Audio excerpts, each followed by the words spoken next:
Hey guys, welcome back, and this is how to invite someone to Trello board. So first thing what you will do is simply go to your Trello and just simply go into one of your boards.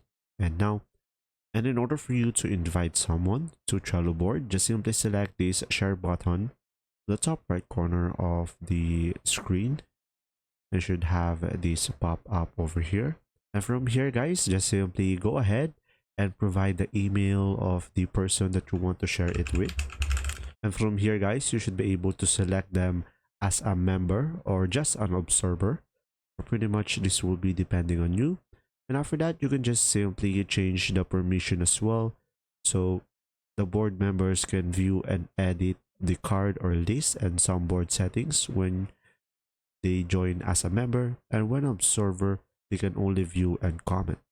So from here, just simply click on share.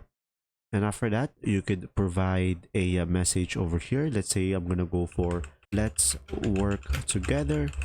Come join me, let's say, for example. And after that, just simply select share again over here. And guys, from there, an email will be sent to them. And after that, they should be able to have access into your Trello board. And you should be able to invite someone. There you go. See ya.